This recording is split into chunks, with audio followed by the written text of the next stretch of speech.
As I'm filming this, it's getting to that point in the year where the weather is starting to heat up for us Brits. So it's late March as of right now, it's getting warmer.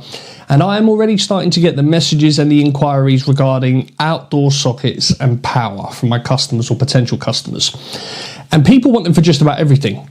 Jet washing, lawnmowers, garden lighting, outdoor cooking, a hot tub, a home or an outdoor office or a shed type of thing. You name it, customers want outdoor power for it, especially now that the summer's coming up. But the thing is, a lot of people assume that outdoor power is just stick a socket on the outside wall and we're good to go, okay? That's it. And yes, sometimes it is that simple, but the reason I wanted to make this video specifically is because I have seen so many outdoor socket and power jobs installed badly, and it's one of those things that can either be a really tidy, neat, safe upgrade, or it can be an absolute disaster or a hazard if it's done cheaply and incorrectly. So in this video, I'm going to talk you through what's actually involved, what it should cost you realistically in and around the London area, which is where I predominantly work, and what you should be looking for so that you don't end up with a socket or power outside that trips every time it rains, or even worse, something that turns into a danger. Now, if you're a new viewer here, welcome. I'm Ryan from Sparks Will Fly Electrical, and I am an electrician that works in and around the London area, and I make these videos to explain what you're paying for and what to avoid without all of the technical waffle and jargon, so that homeowners can understand what they need and what they don't need. And as with all of my videos, I tell you, if you are in London or the surrounding areas and you'd like to get a free quote from yours truly for any type of electrical work in your home, you can contact me via the link on your screen now and also down below in the video description box.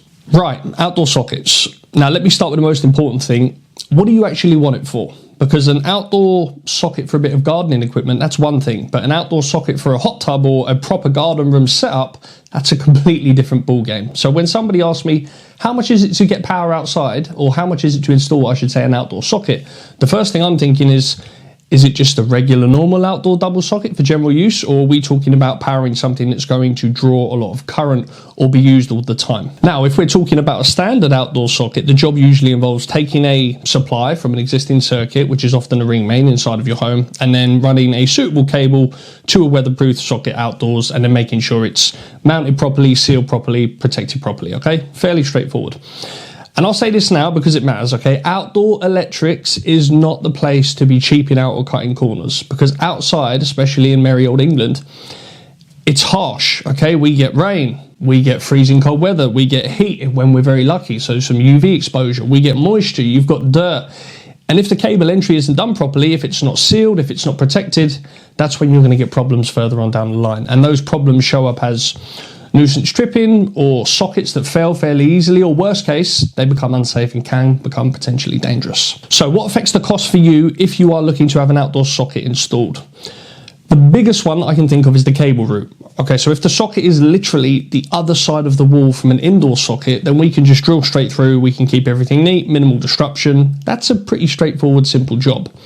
If the socket needs to go to the back garden and the consumer unit is in, let's say, the front of the house, and you want it, we need to run a new circuit and it has to be hidden and tidy, then obviously you're running more cable, that's going to involve more labor, which then means more time, and therefore it's going to cost you more cash. The second thing that's driving the price up is the type of wall and the access. Now, if we're drilling through a standard double brick wall, it's absolutely fine, but if we've got to drill through thick brick or stone or reinforced concrete or wooden angles, or there are joists in the way and we have to run it cable externally in a neat way, obviously all of that stuff is going to change the scope of the job. Third is protection. Outdoor sockets need to be correctly RCD protected. Now, in many homes, the circuits that I'm joining from, they already have RCD protection at the board in most cases. In some homes, especially homes with older boards and older systems, they don't. And in this case, we've either then got to add protection at the board or buy more expensive sockets that come with protection. But either way, this is going to drive up the cost. And then on top of this, you've also got to factor in what type of socket you choose. There are basic weatherproof sockets and there are more premium sockets with different finishes and a better build quality. Now, I'm not saying you need to go and get the most expensive socket in the world, but cheap outside fittings, especially in England, they often don't last very long. So in my opinion, I suggest if you're going to have something done, have it done properly, and I would go for something either mid-range at the minimum or above, something more premium. Now let's move on and talk about numbers, because I know that's what a lot of you want to hear. What should this cost you in and around London?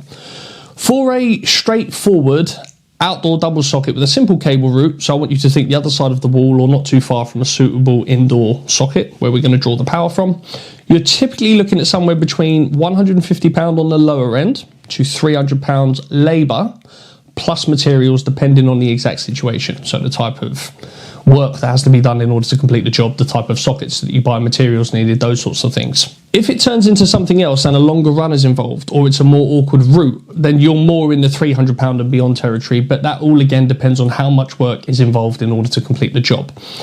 And if you're not talking about a simple socket anymore, let's say you're talking about, quite a popular one is powering a hot tub, or building a garden office or a gym or a second type of home in a bigger shed at the end of your garden. You know, you need power for that type of setup.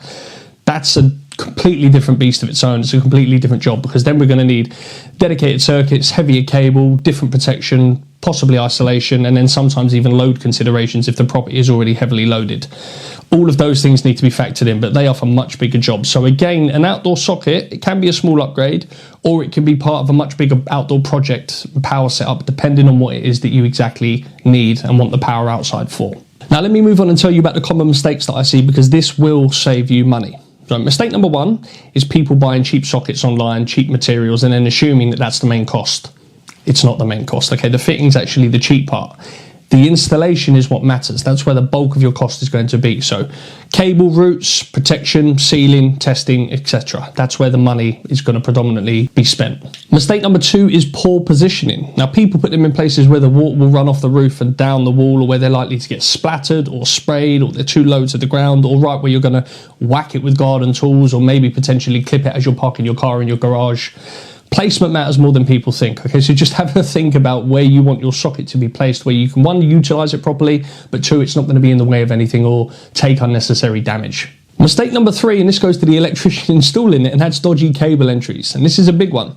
If the cable entry isn't properly glanded or sealed, or both, water will get in. And once water gets in, you're cooked, you're done for, okay? You're going to get tripping, you're going to get corrosion, you're going to get the socket breaking down. So please make sure that you are sealing sockets correctly if you are installing them. Mistake number four, and that is taking power from a circuit that's already overloaded or sensitive. Sometimes people have what's called a ring circuit, I should say, that will trip easily because it's already got a lot of equipment plugged into it. And then they add an outside piece of equipment, outdoor power, to that circuit on top, and then they wonder why it becomes unreliable. A proper electrician will consider where they're taking the supply from and whether it makes sense, because if it doesn't make sense, again, it's only going to lead you to more problems and nuisance tripping. And mistake number five is using the outdoor socket for things that they were not designed for. So people tend to plug in high load heaters, hot tubs, or permanent garden room setups where they've got multiple extension leads all plugged into each other from one standard outdoor socket, and then it becomes a problem. So if you're doing something bigger, do it properly with a dedicated circuit, just to make sure that it's safe and it can handle the loads that it's going to need in order to power your appliances that you're using. Now, the part that most homeowners like, especially when I speak to them when they reach out to me after they've watched my videos, is they like to get my opinion. What would I recommend? If you just want outdoor power for general use, a good quality weatherproof double socket installed properly is perfect, okay, for most case scenarios. But if you're thinking about a hot tub, a garden office, or a home gym, or anything that's going to be used regularly and going to be drawing a lot more power than a regular double socket should be, I'd always recommend doing it as a dedicated setup rather than treating it as, let's just throw a socket outside. Okay, it's going to be safer, it's going to be more reliable in the long run, and it's going to stop you affecting other circuits inside of your house and creating more problems. And one thing I'll add on top of that is that outdoor sockets are often the gateway drug into other upgrades that my customers want. So once people have one, they then start thinking about outdoor lighting, garden rooms, security lights, CCTV, all of those types of things that involve power outside. So if you're already going to be doing the work outside, sometimes it makes sense to plan it properly ahead of time so that you can do it all in one rather than paying for multiple visits and multiple different jobs that stack up on top of each other. Now, once you are presented with a quote, how do you know if that quote is sensible? If the electrician or person you are speaking to asks you for where you want your power or your socket, what do you want to use it for? Whether you want it hidden or you're happy with surface runs, and then the most important, whether you've got RCD protection already at your board. Those are great signs, okay, because it means that they're thinking, it means that they know what they're talking about. If you're speaking to somebody about getting outdoor power installed at your home and they say, yeah, mate, no problem, 60 quid, 80 quid, without asking you anything, I wouldn't pay them. I wouldn't have them put outside power in my home, okay? Because like I said at the start of the video, outdoor electrics isn't a place for mystery pricing or something to be messed around with and just thrown in. Now again, if you are in London or the surrounding areas and you want a free quote from yours truly for having an outdoor socket installed or any type of electrical work inside of your home, please feel free to reach out to me by clicking the link on the screen now or down below in the video description and the comment section. And you can get in touch if you simply just want to ask me any questions, okay? I'm more than happy to help any of you. That's all I have for you in this video. Thank you for watching. I hope you enjoyed it. And as always, I will see you again soon in the next one. Until next time, take care.